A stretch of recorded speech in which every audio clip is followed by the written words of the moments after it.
어떤 어떻게 그 하루하루를 버티고 살 것인가 라고 하는 문제입니다. 이 또한 정리해고로 그 수많은 날을 길바닥에서 풍천노숙을 하면서 지냈던 시간이었습니다. 그 시간을 오늘 다시 저 과천 정부청사역 4번 출구에 코롱이라는 자본을 상대로 해서 투쟁하고 있습니다. 그곳에 천막을 치고 새로운 싸움을 준비하면서 천막 안에는 관을 놓고 그 관 속에 내가 꼭 묻으리라는 결의, 그것을 담고서 투쟁하고 있습니다. 함께 모시겠습니다. 코롱 자본을 상대로 8년의 투쟁을 하고 있는 우리 최일배 동지를 모실 때는 아까 같이 힘차게 더 해주시면 고맙겠습니다. 우리 최일배 동지를 모시겠습니다. 함성을 안 지르려고 함성. 이쪽은 왜 그래? 예, 모시겠습니다.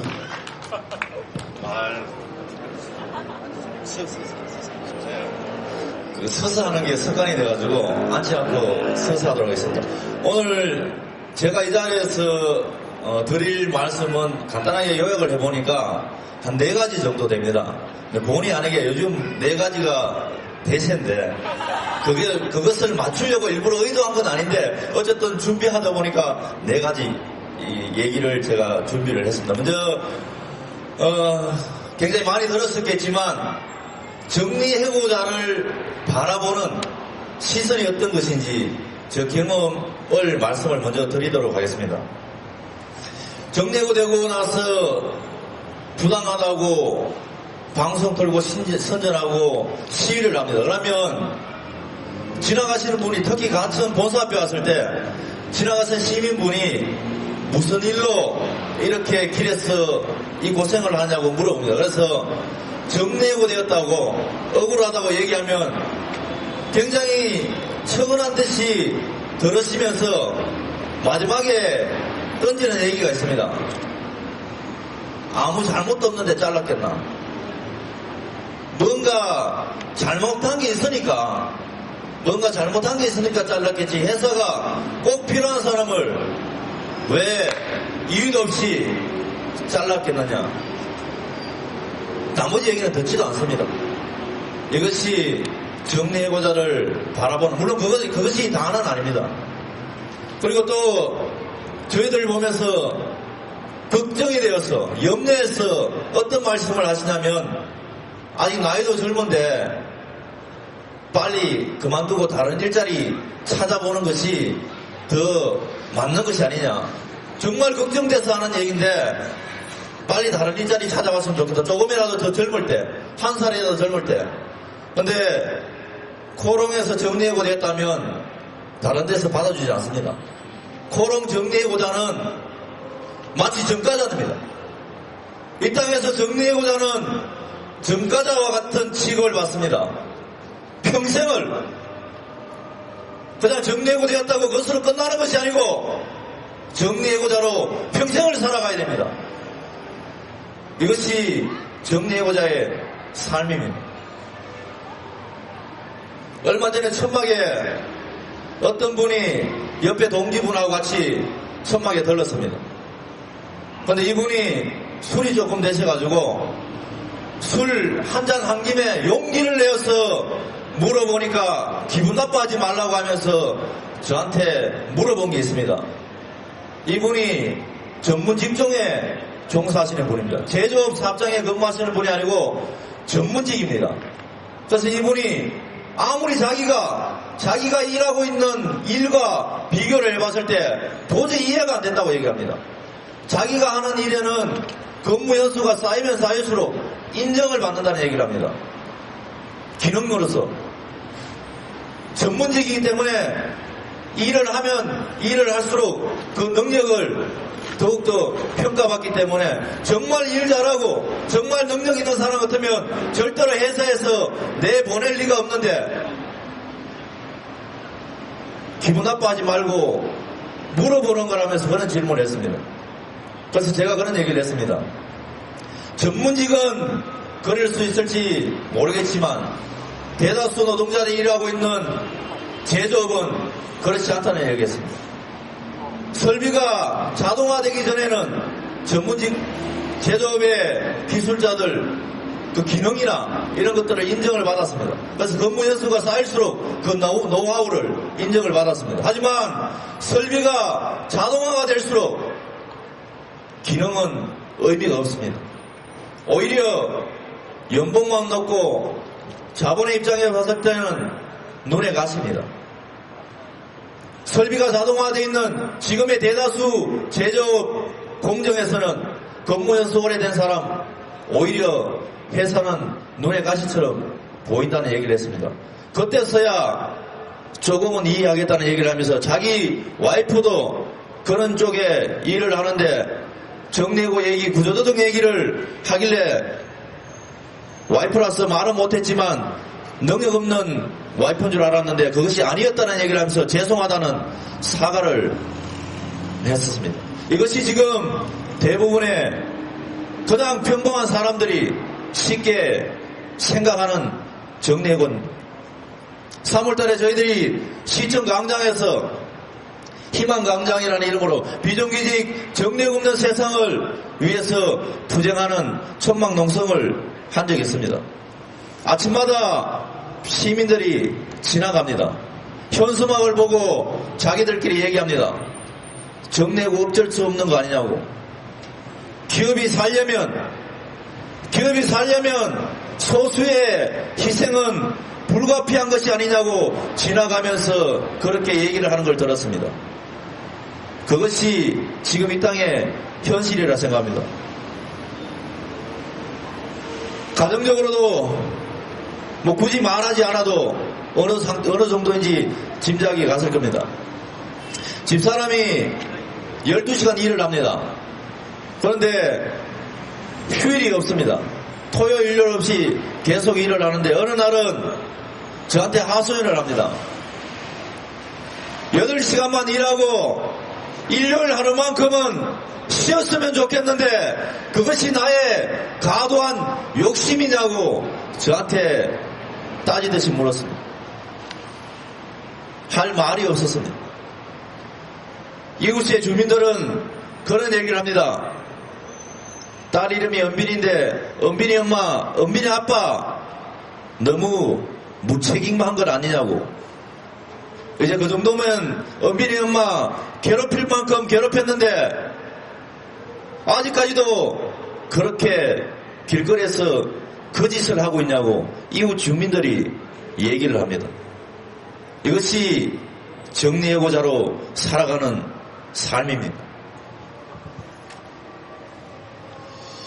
정리해고, 두 번째로 정리해고 제도에 관련된 내용입니다. 정리해고 제도가 긴박한 경영상의 이유가 있을 때 다 죽을 수는 없으니까 소수의 사람들을 희생을 하는 한이 있더라도 기업을 살리고 그 기업에 몸을 담고 있는 대다수의 노동자를 살리기 위한 어쩔 수 없는 선택을 해야 되는 제도가 정리해고 제도입니다. 그렇게 도입된 게 정리해고 제도입니다. 그런데 코롱이 2005년도에 정리해고를 했습니다. 구미공장에만 1,400명의 조합원이 있었는데 430명을 희망퇴직이라는 이름으로 강제퇴직시켰습니다. 300명 정도 구조조정해야 회사가 살 수 있다고 얘기했는데 430명이 강제퇴직했습니다. 그런데 정리해고를 멈추지 않았습니다. 그래서 노동조합이 또다시 임금 15%를 또 삭감했습니다. 그런데도 정리해고를 멈추지 않았습니다. 2005년도에 코롱 재개 서유일 23위였습니다. 재개 서열 23위에 대기업이 경영이 위기라면서 78명을 정리해고했습니다. 그러면 78명 인건비로 23인 대기업이 경영이 정상화된다는 얘기가 됩니다. 이게 말이 됩니까? 동네 구매가기도 아니고 어떻게 78명의 인건비로 78명을 정리해서 그 인건비로 기업 경영이 정상화될 수 있단 말입니까? 이런 기업이 어떻게 이 땅에서 23위의 대기업이란 말입니까? 말도 안 되는 이유로 정리해고됩니다. 최근에 정리해고됐다가 철회한 K씨는 어떻습니까? 회사가 어려워서 노동자들의 임금 삭감을 요구를 합니다. 노동자들이 얘기했습니다. 회사가 어렵지 않기 때문에 임금 삭감 받아들일 수 없다고 투쟁을 했습니다. 정리해고했습니다. 그런데 그들이 정리해고하면서 만든 문건을 노동조합이 입수했습니다. 그 문건에는 조합원들 임금 삭감해서 그 돈을 관리자들 연봉 인상하는데 지급하는 안이었습니다. 이것이 지금 이 땅에서 자본들이 자행하고 있는 정리해고입니다.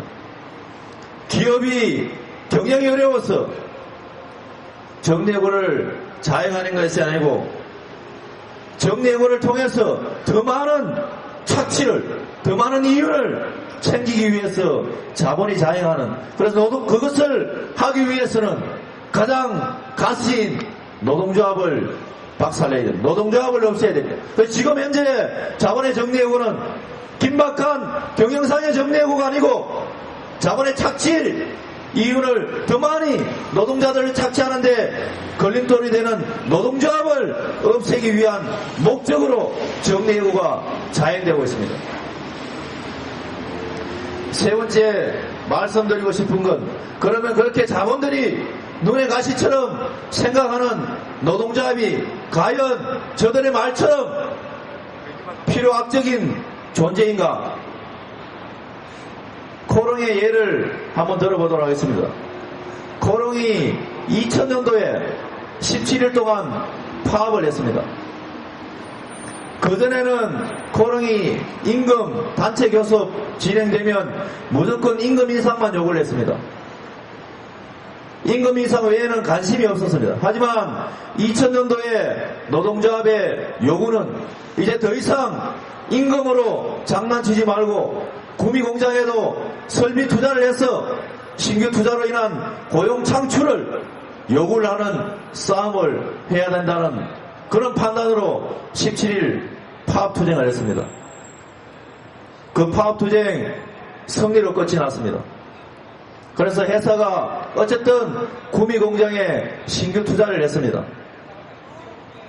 그런데 현장의 관리자가 저희가 현장 순회를 할 때 관리자가 저에게 고맙다고 인사를 했습니다. 조합원이 아닌 회사의 관리자가 노동조합 간부였던 저에게 감사하다고, 정말 고맙다고 인사를 했습니다. 이유가 뭐냐고 물어봤습니다. 자기들이 아무리 연구 개발을 하고 품질 좋은 제품을 생산하기 위해서 회사에다가 투자를 요구해도 전혀 관심도 없었다고 합니다.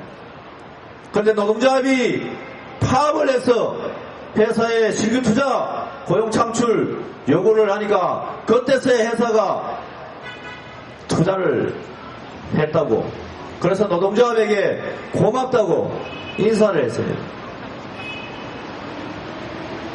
코롱이 2005년도에 재계서위 23이라고 말씀을 드렸는데 정리해고까지 자행한 지금 코롱의 재계서열 52건 밖으로 추락을 했습니다.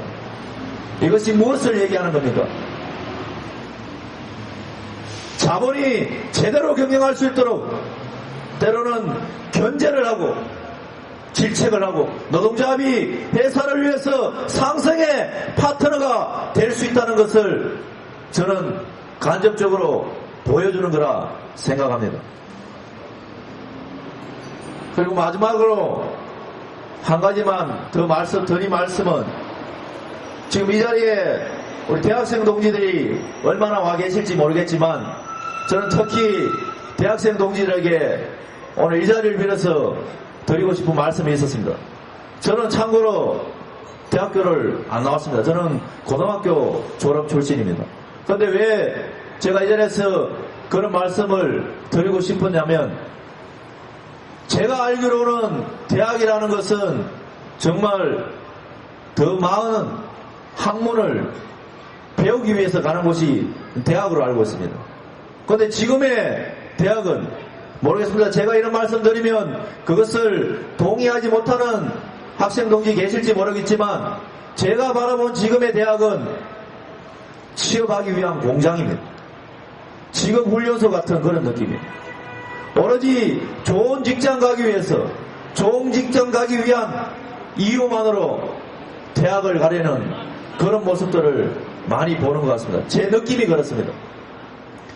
좋은 직장을 가기 위해서는 이쪽 계통의 노동 관련된 쪽으로는 관심을 갖지 말아야 됩니다. 눈을 돌리지 말아야 됩니다. 우리가 얘기하는 좋은 직장, 그 좋은 직장은 학생들이 노동계 쪽에 관심을 갖고 그런 운동하는 학생들을 뽑지 않습니다. 그래서 좋은 직장 가기 위해서는 노동과 담을 쌓아야 됩니다. 그런데 우리 학생 동지들한테 한 가지 말씀드리고 싶습니다. 그렇게 열심히 공부해서 과연 우리가 꿈꾸는 학생 동지들이 꿈꾸는 좋은 대학 갈 수 있는 사회적 요건과 조건이 됩니까? 아무리 많이 배워도 비정규직입니다. 제가 조금 전에 누구한테 어떤 얘기를 들은 게 있어서 계산을 한번 해본 적이 있습니다. 이건희의 자산이 10조가 넘는다고 합니다. 근데 비정규직들이 1년 연봉이 2천만 원도 채 안 됩니다. 근데 하루에 2천만 원을 쓰는데 1,500년이 걸립니다. 1년 연봉이 2천만 원도 안 되는데 이건희는 하루에 2천만 원을 써도 1,500년을 써야 됩니다. 이게 말이 됩니까? 이게 과연 정상적인 사회입니까? 학생 동지들이 투쟁하는 노동자들에게 관심을 갖는 것 연대가 아닙니다. 도와주려는 거 아닙니다. 투쟁하는 노동자들과 이 잘못된 이 말도 안 되는 이 사회 제도를 바꾸지 않는 한 미래는 없습니다. 그래서 학생 동지들이 투쟁하는 노동자들에게 오는 것은 연대가 아니라 자신의 문제를 해결하는 목적으로 오는 것입니다. 저는 끝으로 그런 말씀 드리고 싶습니다. 그냥 말로만 잘못된 것을 속어로만 싹키고 그리고 어쩔 수 없는 것 현실로 받아들인 것이 아니고 잘못된 것이라면 잘못됐다고 생각되면 바꿔야 하지 않겠습니까? 여기 노동자들이 이 자리에서 투쟁하고 있는 것 물론 자기 문제입니다. 하지만 자기만의 문제가 아닙니다. 그래서 투쟁하는 동지들과 함께 이 잘못된 세상 바꿔갔으면 좋겠습니다. 정말 열심히 일하는 우리가 말하는 열심히 일하는 노동자들이 제대로 노동의 가치를 인정받는 정말 살만나는 세상 제대로 된 세상 함께 만들어갔으면 좋겠습니다. 그런 세상 만드는 투쟁 항상 동지들과 당당하게 투쟁하겠습니다. 고맙습니다.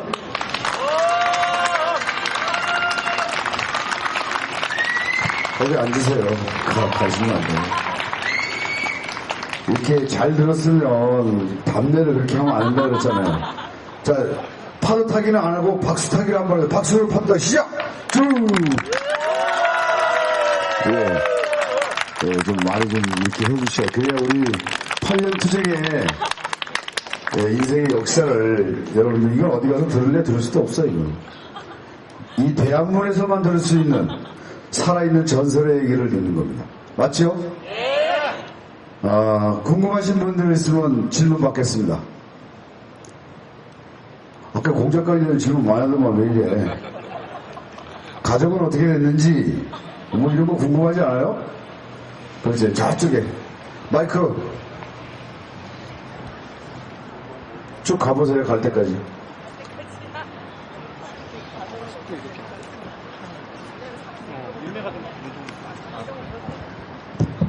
예, 안녕하세요.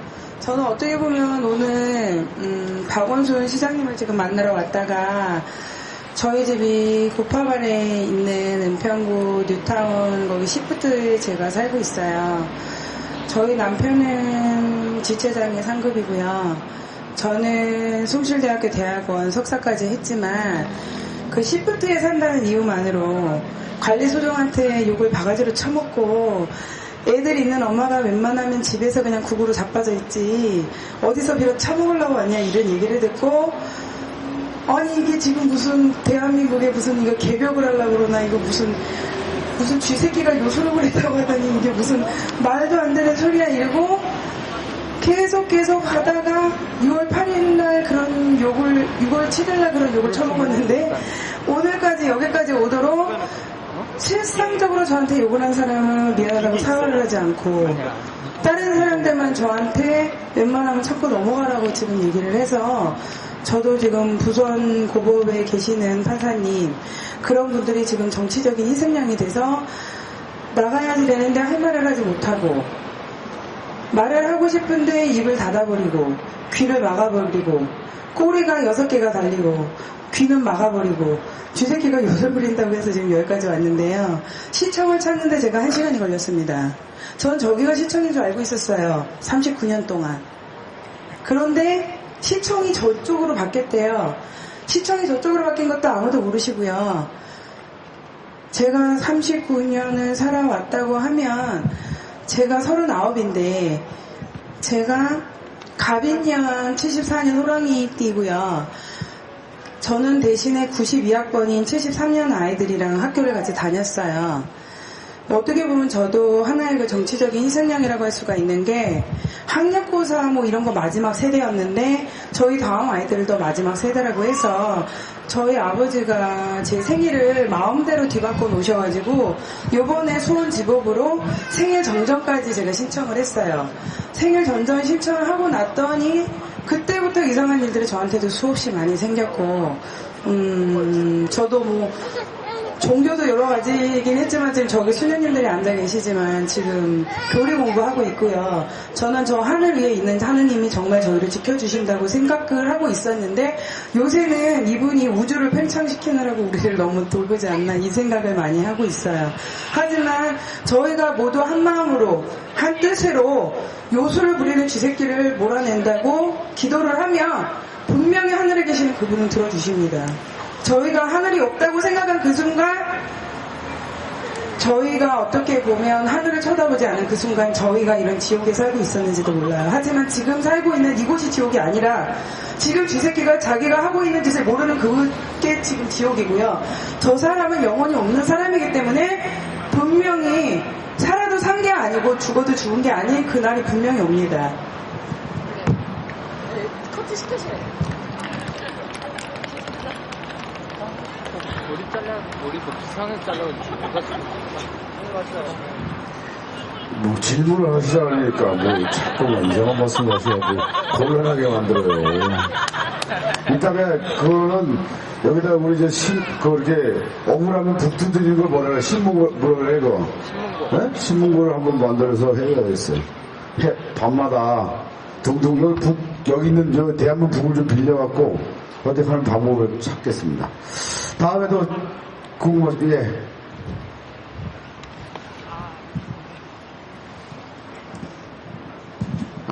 네, 안녕하세요. 저는 진보신당 청소년위원회에서 활동하고 있는 청소년 인권활동가 아리대라고 합니다. 네, 아까 하신 말씀 정말 잘 들었는데, 저는 이런 말이 가장 와닿았어요.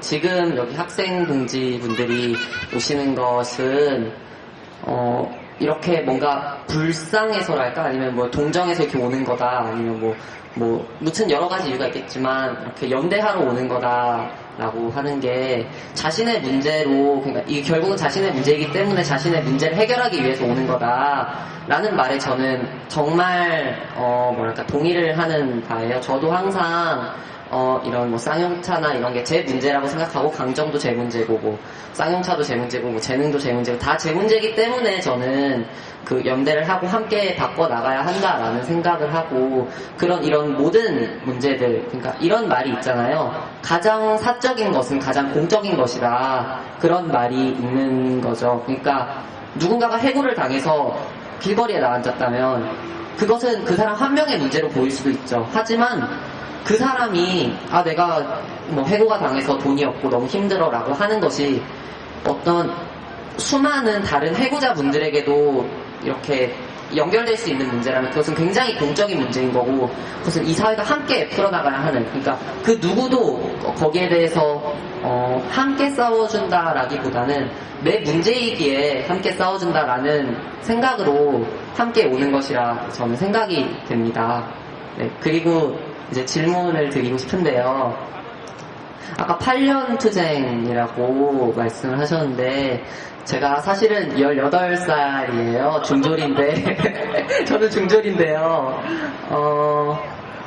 그런 생각이 조금 들었어요. 8년이라고 하면 사실상 저는 되게 까마득하거든요. 제가 8년이면 8살부터 거의 한 10살부터 지금까지 투쟁을 하는 게 이제 8년간이라고 하는데, 그러면 사실상 저 같으면 되게 힘들어서 못할 것 같거든요. 그래서 항상 이제 마음가짐을 다지실 거라고 생각을 하는데, 어떤 마음가짐으로 계속해서 이렇게 투쟁을 이어나가시는지를 조금 죄송하지만 묻고 싶습니다.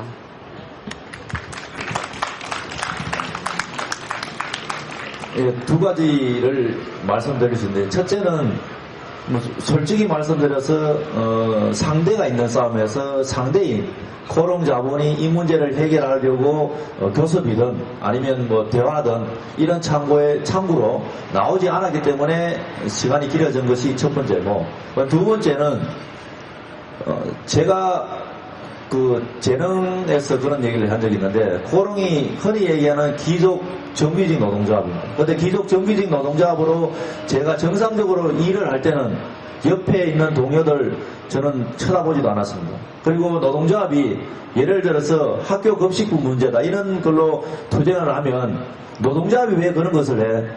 노동조합은 그냥 공장 안에 있는 임금이나 우리 것 좀 더 편하게 일할 수 있는 것, 그런 것만 요구하면 되지 왜 노동조합이 쓸데없이 다른 것까지 관심을 가져?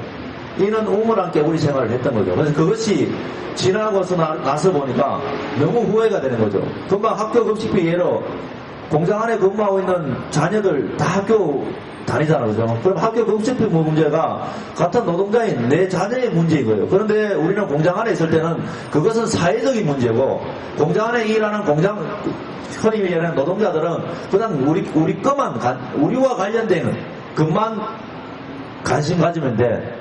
이런 고정적인 사고의 틀에 박혀 있었던 거죠. 그래서 그것이 너무 후회스럽고, 그런 것들을 조금이라도 알려내고, 이런 어떻게 보면 속죄죠, 속죄.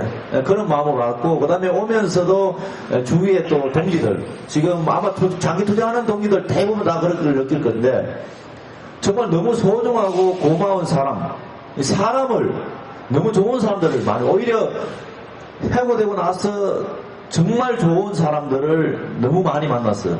그래서 저는 항상 저희 집사람한테는 굉장히 미안하지만 저는 정말 행복하다는 얘기를 하는 것들이, 해고되어서 삶은 그렇더라도 정말 좋은 사람들을 너무 많이 만났기 때문에 항상 그런 것들이 8년을 버텨올 수 있었던 큰 힘이었다고 생각합니다.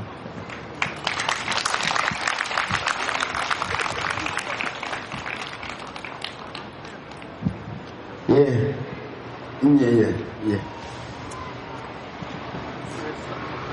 답을 한 번씩 이렇게 해주시면 질문하시는 분도 그렇고 답하시는 분도 그러니까 이렇게 힘차게 박수도 좀 쳐주시면 좋겠어요.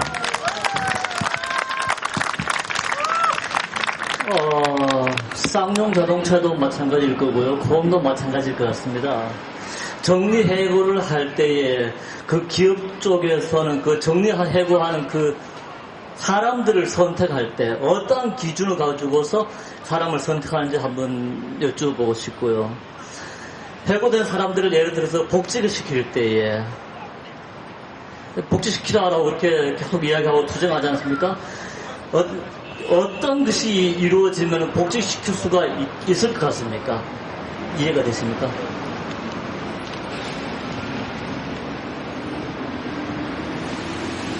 그 정리해고 사유에는 여러 가지가 있습니다. 그 중에 한 가지가 어떤 게 있었냐면 객관적이고 공정한 기준에 의해서 대상자를 선정할 것, 이것이 있습니다. 그래서 고령이 처음에 78명 정리해고 되고 나서 저 자신도 마찬가지지만 내가 왜 정리해고 제도 자체가 물론 잘못됐지만 어쨌든 간에 내가 왜 정리해고 대상자가 되었지 도저히 수긍이 안 됐죠. 그래서 그 중에 좋게 제가 바로 이제 알아듣기 쉽게 설명을 드리자면 저희들 위문에도 그것이 있는데 우리 한 동지가 현장에 부서팀장을 찾아갔습니다. 정리해고 되고 나서 나는 내가 아무리 내 자신을 생각해봐도 내가 정리해고자라고 자로 선정됐다는 것이 도저히 용납이 안 되니까 그 이유나 좀 말해달라. 그러면 내가 원이 없겠다고 얘기를 했을 때 그 관리자가 했던 얘기가 있습니다. 당신이 현장에서 정말 일 잘하고 열심히 일했다는 것 나도 인정한다. 그리고 일과 관련된 것 자격증도 근무 끝나고 나서 개인 사비 들여서 일과 관련된 자격증까지 획득한 것까지도 알고 있다. 일과 관련해서 당신은 흠잡을 데가 없다. 그거 하면서 하는 얘기가 신것이 비아냥거리면서 했는 얘기가 노래방 가면 노래방 도우미하고 잘 못 놀지 않느냐. 이게 무슨 얘기냐면 객관적이고 공정한 기준이 없다는 얘기가 됩니다. 객관적이고 공정한 기준이 없기 때문에 툭 뱉은 말이 그 말입니다. 물론 이후에 진호위, 중노위 판결 때문에 자본이 객관적이고 공정한 기준을 만듭니다. 하지만 그 기준이 말 그대로 주관적인 판단에 의한 점수 분포도가 현장 관리자가 주관적인 판단에 의해서 책정하는 점수가 40%입니다. 그 점수에서 결정이 납니다. 객관적이고 공정한 기준에 의해서 선정한다는 기준이 있지만 그 기준은 객관적이고 공정한 기준이 아닌 것입니다. 그럼 두 번째, 우리 그런 얘기합니다. 지금 어차피 제조업의 공정이 실질적으로 자동화 시스템이기 때문에 이왕이면 자본의 입장에서는 조금이라도 젊은 사람을 쓰고 싶을 건데 정리해고 되어서 8년 이상, 몇 년 이상 공장 밖에서 내몰려 있던 나이 많은 사람을 다시 원직 복직 시키겠는가? 이런 질문을 많이 합니다. 그러면 저는 그 질문에 이런 말씀을 드립니다. 복직이라는 개념은 여러 가지가 있을 수 있습니다. 물론 자기가 일하고 있던 그 직장에 원직 복직하는 것, 그것도 복직일 수 있습니다. 하지만 저는 조금 다른 쪽의 생각도 갖고 있습니다. 서두에도 말씀드렸지만 정리해고자는 평생 동안 정리해고자입니다. 평생을. 하지만 정리해고를 철회하면 현장으로 복직하고 안 하고의 문제가 아니고 정리해고를 철회하면 그 순간 정리해고자가 아닌 것입니다. 진정으로 이 문제를 회사가 정리해고자의 삶이 얼마나 핍박하고 이 땅에서 정리해고자로 살아가는 것이 얼마나 비참하다는 것을 자본이 조금이라도 최소한의 양심이라는 것이 있다면 정리해고를 철회하는 것이 우선입니다. 나머지는 중요하지 않습니다. 그래서 얼마든지 해결할 수 있는 방법은 있다고 생각합니다. 중요한 것은 정리해고자들의 마음을 정말 짓밟힐 대로 짓밟힌 가슴 아픈 마음을 다독거려주는 것, 그것이 가장 우선이라고 생각합니다.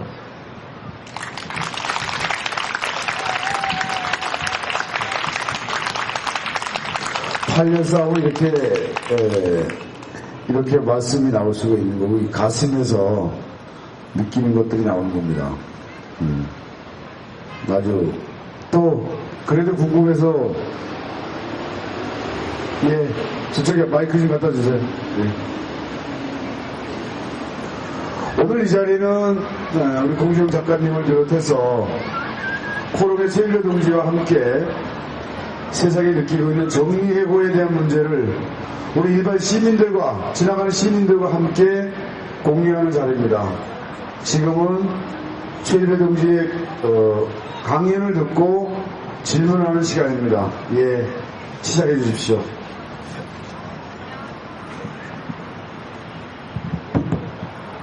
안녕하세요. 저는 대학생인데요. 아까 이야기를 들으면서 굉장히 많은 생각을 하게 됐어요. 진짜 쌍용자동차나 코오롱이나 또 재능이나 굉장히 많은 일들이 일어나고 있잖아요, 이 사회에서. 09년에 일어났던 쌍용자동차 그 공장에서 일어났던 공권력의 탄압이라든지, 또 재능과 또 코오롱에서 많은 노동자들의 권리를 빼앗는 일들이 많이 벌어지고 있는데 왜 대학 사회는 이렇게 조용할까라는 고민을 굉장히 많이 하게 돼요. 되게 79년도에 YH에서 여성 노동자 분들이 농성을 하다가 또 그 공간에서 싸우시다가 돌아가셨던 분이 있고, 거기에 분노하면서 학생들이 부산이랑 마산에서 많이 일어나고 또 전국에 있는 전국 시위로 이렇게 번졌다고 들었는데, 왜 09년 30년이 지난 09년에 쌍용자동차에서 그렇게 일이 있었고 21명이라는 사람이 돌아가셨는데, 왜 22명이라는 사람이 돌아가셨는데 왜 대학 사회는 이렇게 조용할까라는 생각을 너무 많이 하게 되는 것 같아요, 진짜. 그때 22번째 희생자분이 나타나셨을 때 저희 학교에서 취업이 되지 않아서 자살을 했던 학생도 있었거든요. 근데 그 다음날 저는 그날 너무 왜 우리가 이렇게 살아야 되나 되게 분노하면서 잠을 못 이루고 하루 종일 울다가 학교를 갔는데, 학교 학생들이 너무 즐거운 거예요. 그냥 내가 아는 세상과 또 이 친구들이 아는 세상과 너무 다른 것 같다는 생각도 많이 했고, 왜 이 친구들은 분노하는 법을 모를까? 왜 이 시대에서 진짜 고통받는 사람들, 이 사람들의 문제가 나의 문제로 다가올 수 있다는 걸 왜 모를까? 라는 생각을 많이 하게 된 것 같아요. 근데 그러면 내가 대학생인데 이 마음들을 전해주기 위해서 어떤 역할을 해야 될까라는 고민도 또 한편으로 하는데, 그게 참 답이 쉽게 안 나오더라고요. 저는 동아리에서 새내기 친구들도 만나고 또 학교에서 선전전 이런 걸 하면서 쌍용자동차 재능 문제 이런 게 있습니다, 우리 여기에 같이 분노합시다 이런 활동도 하는데, 도대체 무엇이 잘못된 걸까요? 답을 좀 주세요.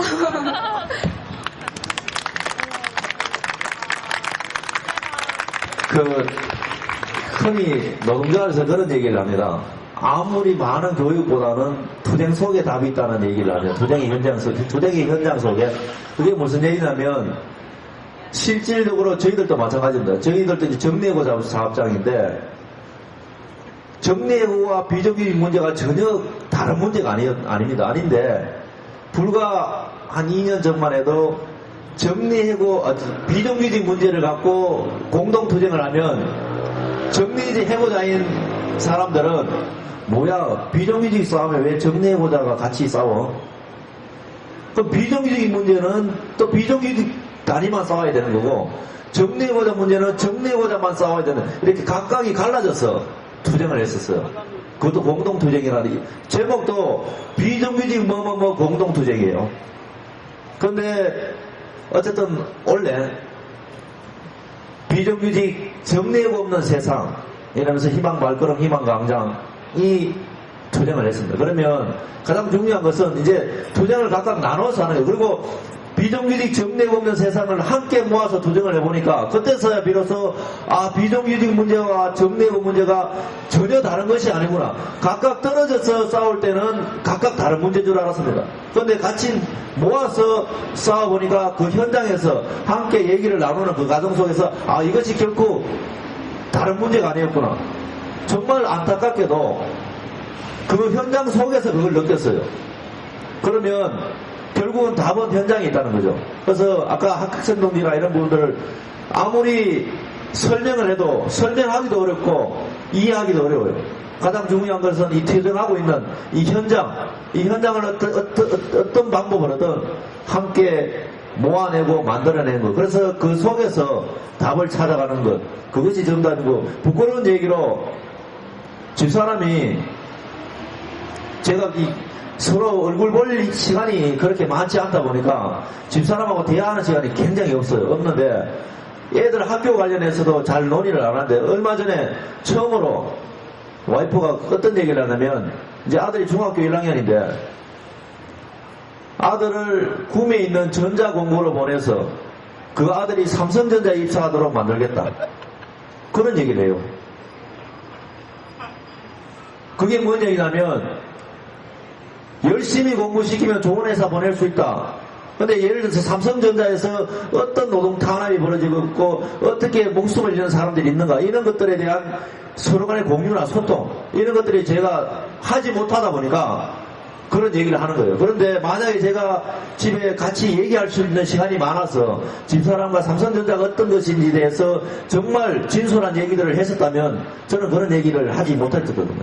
막말로 얘기해서 그래 삼성전자 좋은 회사라고 당신이 생각하지만 그 회사에서 그 좋은 회사라는 미명하에 이렇게 사람이 죽어나간다. 그럼 우리 아들을 사람이 죽어나가는 그런 죽음의 공장에 보낼 것이냐, 돈 몇 푼에, 이렇게 만약에 얘기를 했다면 과연 집사람이 그런 얘기를 했겠습니까? 못했거든. 근데 그런 소통이 없었던 거죠. 그래서 가장 중요한 거는 그런 것들을, 그래서 교육이라든가 이런 것들을 많이 얘기하는데, 어쨌든 별도로 교육 시간이 있어서 이런 교육을 하지 못한다면 투쟁 현장 속에서 같이 함께 부대끼면서 그 속에서 답을 찾는 방법이 가장 현명한 정답이라고 생각합니다. 우리가 세상을 살면서 내가 직접 겪지 못했던 것을 겪는 방법은 책을 통해서 아니면 남의 말씀을 듣고 그것을 내가 간접 체험하면서 세상을 사는 것 같아요. 그렇죠? 그래서 우리는 인문학 공부를 해야 된다, 사회학 공부를 해야 된다라고 하면서 그 속에서 위인전을 보고 그 인문을 보고 내가 이렇게 변해야 되겠구나, 아니면 내가 이렇게 바꿔볼까? 라고 하는 생각들을 갖게 되는 거죠. 그러면서 우리가 인생을 새롭게 한 번 더 스케치하게 되는 거고 만들어가는 것이 아닌가라는 생각합니다. 중학교 1학년 아들을 놓고서 아내가 그렇게 말했을 때 그 듣는 심정이야 오직했겠는가라고 하는 거죠. 쌍용역자 이제 3년 투쟁했습니다. 그건 얼마나 많은 고통들이 있었는가에 대한 부분은 사회적으로 알고 있으나 우리 내부적으로 보면 가정이라는 것이 다 파괴되는 거거든요. 실질적으로거든요. 여기 오는 동지들 중에 미혼인 동지들 빼고 나머지 미혼인 동지들은 어른들이 있어서 그 어른들에게 인사를 해야 되고, 아직까지 제가 알기로는 어떤 동지는 내가 해고가 아닌 거로 어르신들에게 내가 해고된다는 말씀을 안 하고 사는 동지도 있습니다.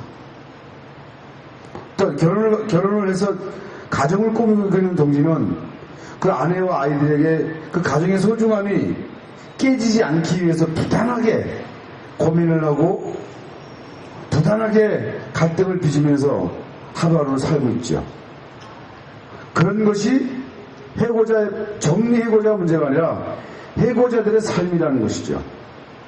그래서 투쟁하는 노동자가 이것을 하루하루를 견디면서 그 순간순간들을 만들어낸다는 것은 너무나 고통스러운 거죠. 그래서 무려 8년을 싸우고 있는 체인노동자가 존경스러운 이유 중에 하나 그런 것이고, 우리가 3년을 싸우면서 겪고 있는 우리 동지들도 마찬가지로 그런 아픔들을 감내하면서 그걸 또 저는 왜 그렇게 하냐고 저는 또 막 다구칩니다. 저는 또 장이라고 이 싸움을 제대로 해서 이기려면 저 막 욕을 막 하면서 합니다. 이렇게 싸울 수밖에 없는 이런 현실이라는 거죠. 아이들의 미래를 이렇게 물려줄 수 없다라고도 얘기를 합니다. 그래서 우리는 고동민이가 꼭 남 얘기하기 끌만을 해보지.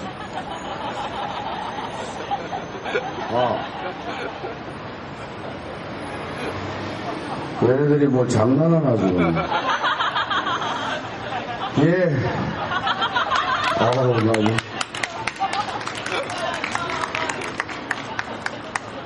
시간 지루하지 않지요? 예, 오늘 그래도 한번 마지막 질의하실 분. 호주는 안 하면 좀 더 좀, 그래도 할래? 그래. 우리 고등학교 3학년생입니다. 우리 이곳에 천막이 설치되고 나서부터 와서 함께 동고동락와 있는 우리 고등학생인데 한번 질문만 하는 거예요? 예. 그러니까 보면 이제 투쟁을 하시면서 저희가 이제 분향소에 있으면서도 느낀 건데 되게 알리는 것들이 중요하잖아요. 그리고 알리고 공감해주는 사람이 있으면 되게 저도 감사하고 그런 게 있는데 보면 이제 이틀 뒤면 이제 6월 13일인데 이제 양주에서 이제 미군 장갑차에 깔려 죽은 이제 이선희 여중이 사건 10주년인데 제 학교가 그 근처에 있거든요. 그런 얘기를 애들한테 말해주고 혹은 제가 동두천에서 학교를 다니는데 뭐 작년에 있었던 동천 여고생 성폭행 사건이라던가 이런 걸 얘기하면서 미군이라는 문제라던가 혹은 여러 가지 문제점에 대해서 이제 애들과 얘기를 해보고 했는데 그런 것들이 없잖아 있는 것 같아요. 그러니까 분명히 이제 저희의 주변에서 일어나는 일들인데 이것이 마치 운이 안 좋았다 혹은 설마 우리가 그 대상이 되겠어? 라는 생각을 하는 분들이 많은 것 같아요.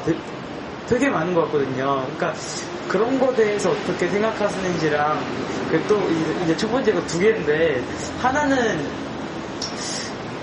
민주노총 김용원 위원장이 그런 말을 했어요. ILO 총회 국제노동기구 총회에 가서 ILO는 쌍꺼 문제 해결을 위해서 무엇을 해줄 것이냐 이런 질문을 하는데 보면 코오롱도 이제 민주노총 산하 조직으로서 좀 중앙 조직에 기대하는 바나 혹은 서운했던 바나 이런 거는 없었는지 그런 것들에 대해서 좀 궁금한 게 있거든요. 예를 들어 그러니까 보면 되게 많으니까 이런 일들이 그러니까 혹시 뭐 있으신 거 있으면 좀 한번 얘기해 주시면 감사하겠습니다. 지부장님이 질문을 자제했던 이유가 있었거든요. 굉장히 이거를 잠깐 전에 조금 전에 말씀드렸던 거하고 결부되는 건데 각각 나누어서 투쟁을 하다 보니까 그런 것 같아요. 예를 들면 뭐 지금도 마찬가지지만 지금 여의도에서 언론 동지들이 지금 파업 투쟁을 하고 있고 또 다른 각각의 곳에서 각각의 투쟁들을 하고 있거든요. 근데 어떻게 보면 우리가 그런 얘기합니다. 99%라고. 이 땅에 핍박받는 민중이라는 이름을 같이 씁니다. 그런데 그 핍박받는 99%의 민중들이 그렇게 말은 하면서도 지금 이 순간에도 각각 흩어져서 각각 떨어져서 각각의 투쟁들을 하고 있습니다. 그것을 하나로 모아내지 못하기 때문에 그래서 그래서 쌍용차 대학문 앞에 투쟁이 단지 쌍용차 정리하고 노동자들만의 투쟁이 아닙니다고 아무리 얘기를 해봐야 소용이 없습니다. 왜냐하면 아직도 우리는 각각의 문제에 고립되어 있기 때문입니다. 그래서 그것을 해결하는 방법은 예를 들어서 뭐 여기서 강정마을을 원정 가고 지원 간다. 저는 그게 아니라고 봅니다. 어느 한 곳의 거점에서 정말 핍박과 억압받는 모든 민중들이 함께 모여서 이 잘못된 사회 이것에 대해서 한 목소리를 내는 것 그것이 결국은 근본적인 문제 해결을 해야 되는 것이지 어디에 기억해주고 잠깐 가지고 저는 이런 한시적인 싸움이 계속 그렇게 그때 상황에 맞게끔 적극적으로 싸움을 전개하다 보니까 지금 이 상황이 되는 것 같아. 그래서 지금이라도 결국은 각각의 싸움이 각각의 문제가 아니고 정말 99%라는 우리 모두의 문제이기 때문에 그것을 하나의 그 점에서 같이 모아내는 투쟁, 그것이 금방 앞에 질문했던 것의 답인 것 같고, 두 번째 그 민주노총에 대한 제가 우스갯소리로 얘기하겠습니다. 초창기에는 굉장히 불만이 많습니다. 뭐도 좀 했으면 좋겠는데, 이제 이쯤 되면 기대하는 게 없기 때문에 별로 실망하는 게 없습니다. 그리고 중요한 것은 그런 것 같습니다. 우리가 흔히 얘기하는 거창한 구호가 아니고 내가 민주노총이다 이런 얘기를 많이 하는데, 내가 민주노총을 요구를 하는 것은 내가 내 얼굴에 침을 뱉는 겁니다. 네, 그래서 그것을 누가 잘했다, 민주노총에 섭섭하지 않느냐, 이런 것들은 저는 별 의미가 없다고 생각합니다. 예.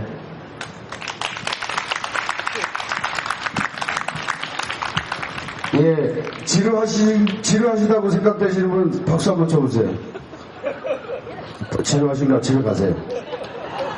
저는 이 시간까지 우리 고동민 선수가 빨리 자르라고 하는데 자르지 않는 이유가, 이렇게 사적인 얘기들을 아니면 공적인 얘기들을 이렇게 남의 삶의 얘기를 듣는다는 건 쉬운 일이 아니잖아요. 또한 자신의 삶의 얘기를 드러내놓고 얘기하는 게 쉽지 않은 것에도 불구하고 좀 말씀을 해줬어요. 그래서 질문 딱 한 번만 받겠습니다. 없지요? 예, 그럴 것 같아서 내가 힘차게 이제 오늘 장시간 공정작가님 일부 하시고 2부 우리 8년의 투쟁을 역사를 얘기하는 시선, 사회가 바라보는 시선, 정리해고자로서의 살아가는 세상, 그것을 바라보는 시선, 그리고 정리해고 제도가 어떤 것인가를 말해주는 좋은 자리였습니다. 우리가 함께 이 땅의 착취 억압과 그런 제도 속에서 우리가 굴러가고 있는 이 제도를 바꿔내는 것, 이런 것들이 남의 일이 아니라 우리 안에서 우리 스스로가 만들어내고 싸워야만이 가능한 것이고, 학생 동지들은, 우리 젊은 학도들은 어떻게 할 것인가 라고 하는 문제는 투쟁 속에서 삶을 배워가는 것, 그것이 답이다, 이렇게 말씀드린 것 같습니다. 힘차게 고생해 주신 우리 최일배 동지에게 뜨거운 환호와 박수를 부탁드리겠습니다. 이쪽으로 잘 안 나와. 아까 전에